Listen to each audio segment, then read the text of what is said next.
Hello, and thank you for joining me in Annie Stories. Today, I'll be reading What the Moon Saw by Hans Christian Andersen. As I had mentioned in part 1 and 2, this is a painter's recount of a series of unrelated events told to him by the moon. This video will be the reading of the last 11 evenings of What the Moon Saw. So without further ado, let us begin. 23rd evening. I looked down in the Tyrol, said the moon. I let the dark pine trees throw their long shadows onto the rocks. I saw St. Christopher with the child Jesus on his back as they are painted on the walls of the house. They are colossal in size, reaching from the ground to the tops of the gables. There is also St. Florian pouring water on the burning house, and the Savior hanging bleeding on the cross at the roadside. These are old pictures to the new generation, but I saw their origin. There is a solitary convent perched upon the mountainside like a swallow's nest. 2 of the sisters were standing up in the tower ringing the bell. They were both young, so their glances roamed over the mountains into the wide world beyond. A traveling carriage drove along the high road. The post horn sounded gaily, and the poor nuns fixed their eyes, filled with the same thoughts, upon the carriage. A tear stood in those of the youngest. The sound of the horn grew fainter and fainter, till its dying notes were drowned by the convent bell. 24th evening. Hear what the moon told me. Several years ago I was in Copenhagen. I peeped in at the window of a poor little room.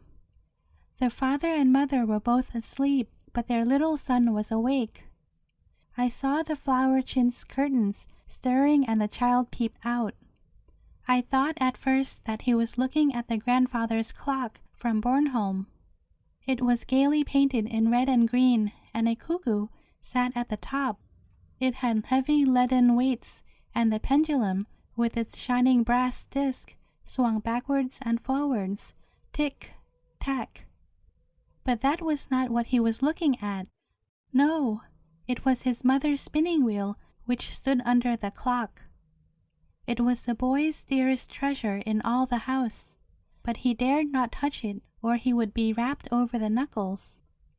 He would stand for hours while his mother was spinning, looking at the whirling spindle and the whizzing wheel, and he had his own thoughts about them. Oh, if only he dared spin with that wheel! Father and mother were asleep. He looked at them. He looked at the wheel, and soon he put one little bare foot out of bed, and then another little bare foot followed by 2 little legs. Bump!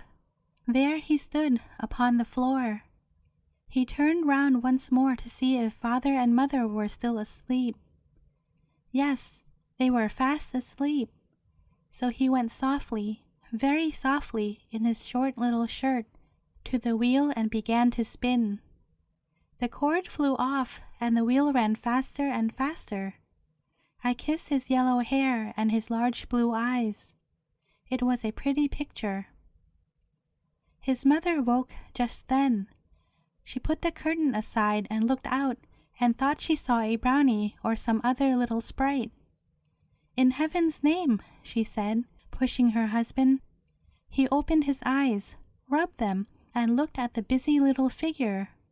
"Why, it is our Bertel," he said, and my eye turned away from the poor little room.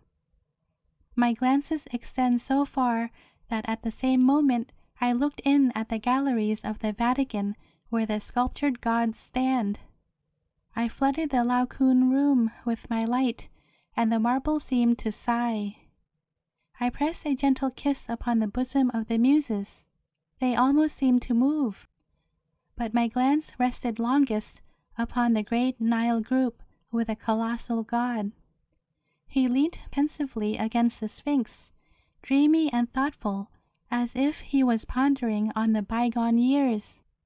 Little cupids played around him, sporting with the crocodiles. One little Cupid sat inside the cornucopia with his arms folded, looking at the great solemn river god. He was a true picture of the little boy at the spinning wheel. His features were the same. The little marble child was lifelike and graceful in the extreme. Yet the wheel of time had turned more than 1,000 times since he sprang from the marble. Just so many times as the little boy turned the spinning wheels in the humble little room had the greater wheel of time whirled round, and yet will whirl, before the present time creates marble gods like these. Now all this happened years ago, continued the moon. Yesterday I looked down onto a bay on the east coast of Zealand. The cliffs round it were beautifully wooded, and in the midst of the woods stood an old red castle with swans swimming in the moat. A little country town lay near with its church buried among apple trees. A procession of boats with blazing torches glided over the smooth waters. These torches were not lighted for spearing eels. No, it was a great festivity. There were sounds of music and singing, and in one of the boats stood the object of all the homage. He was a tall, powerful man wrapped in a cloak. He had blue eyes and long white hair. I knew him and thought of the Vatican and the Nile group among all the sculptured gods. Then I thought of the poor little room. I believe it was in Grenagade, where little Bertel sat spinning in his little shirt. The wheel of time has been turning, and new gods have arisen from the marble since then. From the boats came, "Hurrah! Hurrah! For Bertel Thorwaldsen." 25th evening. I will give you a picture of Frankfort, said the moon. I looked at one building in particular.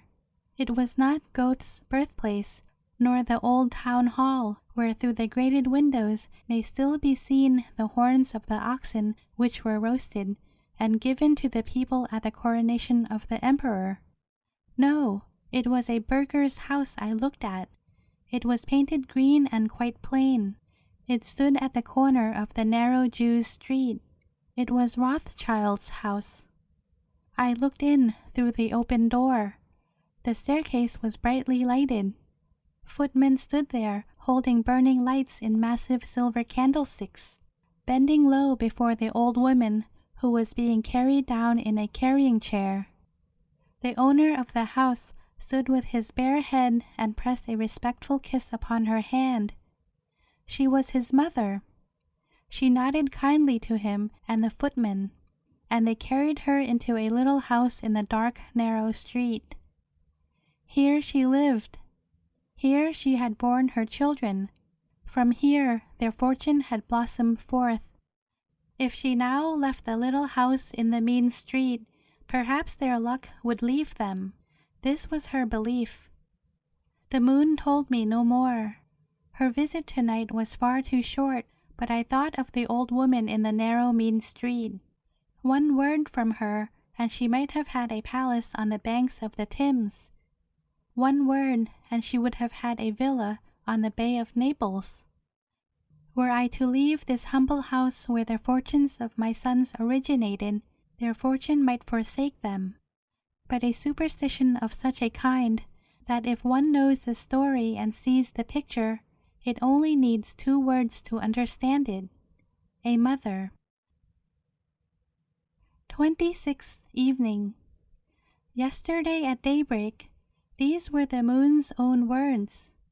Not a chimney was yet smoking in the great town, and it was these very chimneys I was looking at, when suddenly a little head popped out at the top of one of them, followed by the upper part of a body, with the arms resting on the edge of the chimney.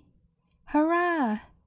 It was a little chimney sweep who had gone right up a chimney for the first time in his life, and got his head out at the top. Hurrah! This was a very different matter from creeping about in the narrow flues and smaller chimneys.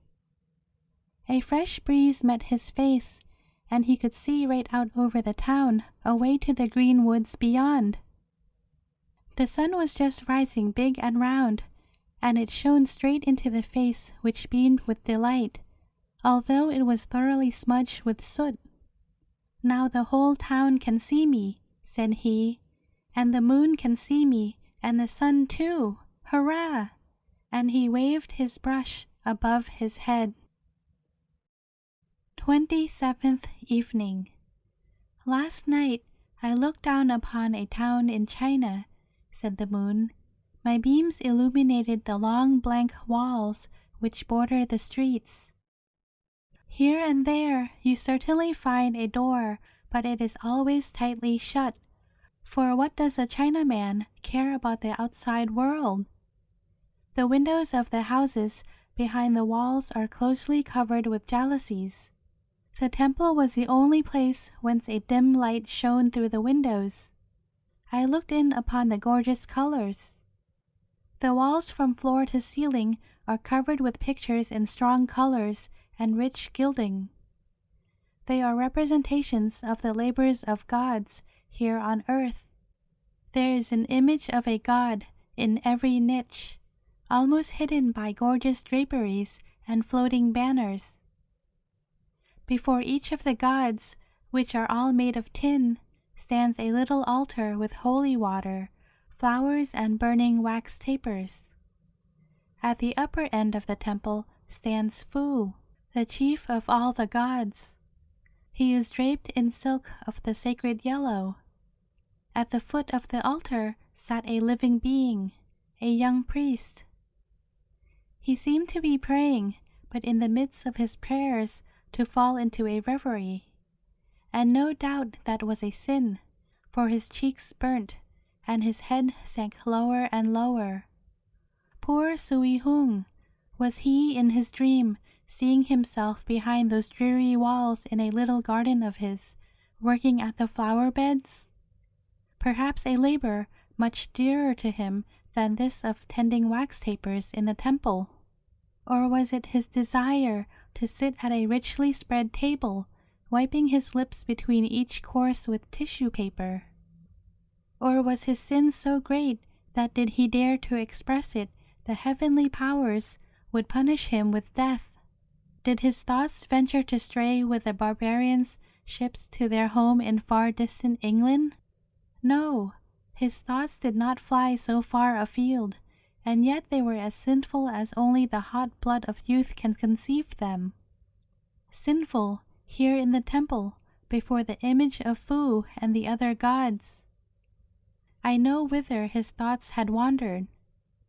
In the outskirts of the town, upon the flat flagged roof of a house, where the parapet seemed to be made of porcelain, and among handsome vases full of large white bell-shaped flowers, sat the lovely Pei, with her narrow roguish eyes, full lips, and tiny feet.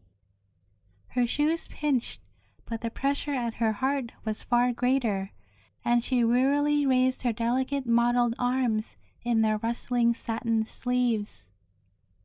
In front of her stood a glass bowl with 4 gold fish in it. She slowly stirred the water with a little painted and lacquered stick. Slowly, oh very slowly, for she was musing. Was she thinking how richly the fish were clad in gold, and how securely they lived in their glass bowl with all their plentiful food, and yet how much happier they would be if they had their freedom? Ah, yes, the fair Pei thoroughly comprehended that. Her thoughts wandered from her home and sought the temple, but not for the sake of God. Poor Pei! Poor Sui Hung! Their earthly thoughts met, but my cold beams fell between them like an angel's sword. 28th evening. It was a dead calm, said the moon. The water was as transparent as the pure air that I was traversing. I could see the curious plants down under the water. They were like giant forest trees, stretching towards me, many fathoms long. The fish swam over their tops. A flock of wild swans were flying past, high up in the air. One of them sank with outspread wings lower and lower. It followed with its eyes the aerial caravan as the distance between them rapidly increased. It held its wings outspread and motionless, and sank as a soap bubble sinks in the quiet air when it touched the surface of the water. It bent its head back between its wings and lay as still as the white lotus blossom on a tranquil lake. A gentle breeze rose and swelled the glittering surface of the phosphorescent water, brilliant as ether itself, rolling on in great broad billows. The swan lifted its head, and the sparkling water dashed over its back and breast like blue flames. Dawn shed its rosy light around, and the swan soared aloft with renewed vigor towards the rising sun, towards the faint blue coastline, whither the aerial caravan took its flight. But it flew alone with longing in its breast. Solitary it flew over the swelling blue waters. 29th evening. I will give you one more picture from Sweden, said the moon. Among gloomy forests near the melancholy shores of the Roxen stands the old convent church of Retta. My beams fell through a grating in the wall into a spacious vault where kings slumber in their marble tombs. A royal crown glitters on the wall above them as an emblem of earthly glory. A royal crown, but it is made of painted wood, and kept in place by a wooden peg driven into the wall. Worms have gnawed through the gilded wood. The spider has spun its web from the crown to the coffin. It is a mourning banner, frail and transient as the grief of mortals. How calm their slumber! I remember them distinctly. I still see the confident smile around those lips, which, so authoritatively and decidedly, uttered the words of joy or grief. When the steamer comes up among the mountains like a bark from fairyland, many a stranger comes to the church and pays a visit to this burial vault. He asks the kings' names, and they echo with a dead and forgotten sound. He looks at the worm-eaten crown, and if he has a pious mind, there is sadness in his smile. Sleep on, ye dead. The moon remembers you. The moon sends her cold beams in the night into your silent kingdom over which the wooden crown hangs. 30th evening. Close to the high road, said the moon, stands an inn, and immediately opposite to it is a great wagon shed, the roof of which was being thatched. I looked through the rafters and through the open trap door into the uncomfortable space below. A turkey cock was asleep on a beam, and a saddle was resting in an empty crib. A traveling carriage stood in the middle of the shed. Its owner slept in it as safely as possible, while the horses were being fed and watered, and the driver stretched his legs, although, and I know it for a certainty, he had been fast asleep for more than half the way. The door of the groom's bedroom was open. The bed was topsy-turvy, and a candle guttered on the floor. The wind whistled cold through the shed. It was nearer daybreak than midnight. A party of strolling musicians were asleep in a stall. The father and mother, I dare say, were dreaming of the drops of liquid fire in their flask, and the pale girl about the teardrop in her eye. A harp lay at their head, and a dog at their feet. 31st evening. It was in a little country town, said the moon. I saw it last year, but that doesn't matter, for I saw it so distinctly. Tonight I read about it in the papers, but the story is not nearly so intelligible in them. A bear leader was sitting in the bar of a public house eating his supper. His bear was tied up outside behind the woodshed. Poor bear! He wouldn't harm a creature, though he looked fierce enough.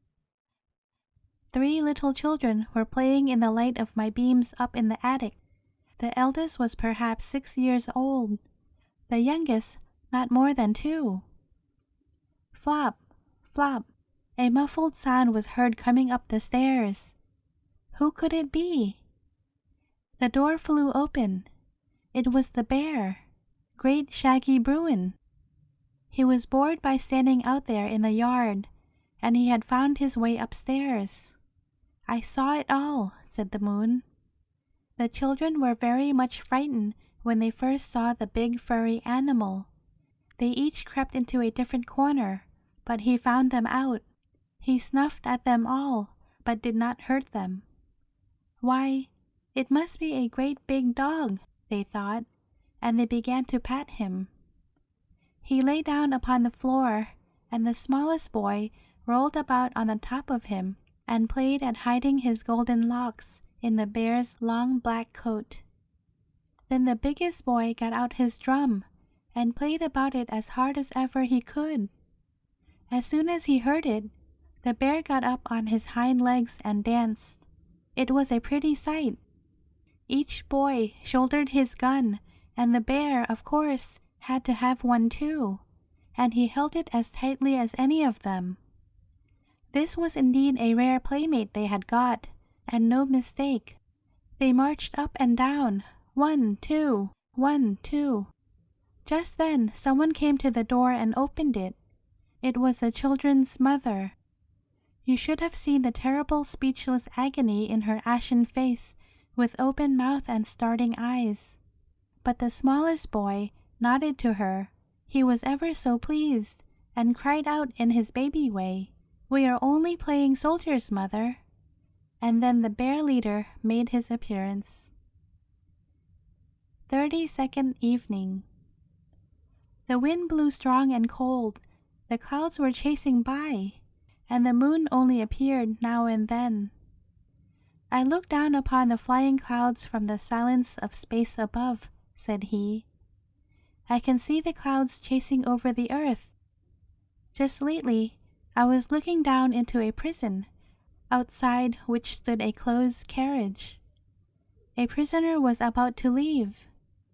My beams penetrated the grated window and shone upon the inside wall. The prisoner was tracing some lines upon the wall. It was his farewell. He did not write words, but a tune, the outpouring of his heart on his last night in this place. The door opened, and he was conducted to the carriage. He looked up at my round disk.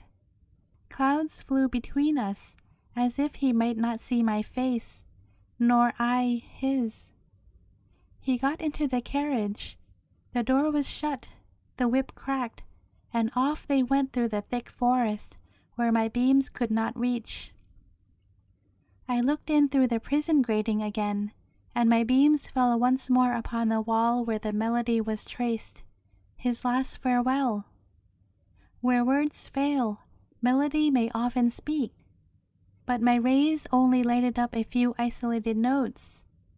The greater part will always remain dark to me. Was it a death hymn he wrote, or were they caroling notes of joy?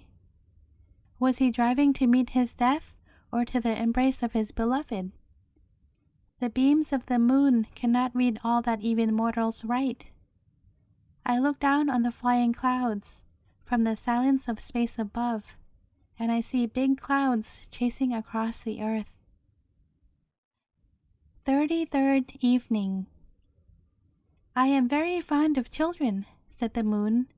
The little ones especially are so amusing. I often peep at them through the curtains when they least think I see them.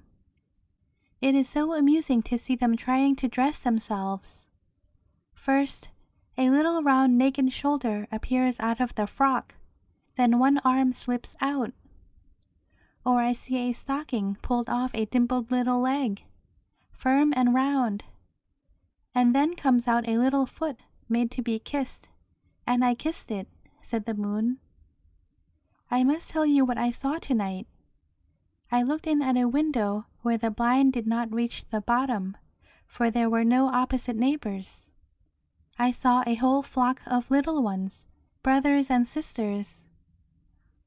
One little girl is only 4 years old, but she knows Our Father as well as any of them, and her mother sits by her bed every evening to hear it. Then she kisses her and sits by her till she falls asleep, which generally happens as soon as she shuts her eyes. Tonight, the 2 eldest were rather wild. One of them hopped about on one leg in his long white nightgown. The second one stood on a chair with the clothes of all the others heaped upon him. He said it was a tableau, and they must guess what it meant. The third and the fourth were putting their toys carefully away in a drawer, and of course this has to be done, but their mother said they must be quiet, for the little one was going to say her prayers. I peeped in over the lamp, said the moon. The little 4-year-old girl lay in bed among all the fine white linen. Her little hands were folded, and her face quite grave and serious, and she began, "Our Father," aloud. "But what is this?"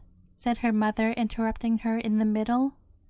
"When you have said, 'Give us this day our daily bread,' you say something more which I can't quite hear. What is it? You must tell me." The little girl hesitated and looked shyly at her mother. "What do you say after 'Give us this day our daily bread'?" "Don't be angry, mother dear," said the little one. "I say, 'Please put plenty of butter on it.'" The end. Thank you for listening. I hope you enjoyed some of the stories in What the Moon Saw. There were some that I liked, along with others that I didn't enjoy so much. Anyway, please stay tuned for tomorrow's new tale. Have a great day and see you next time.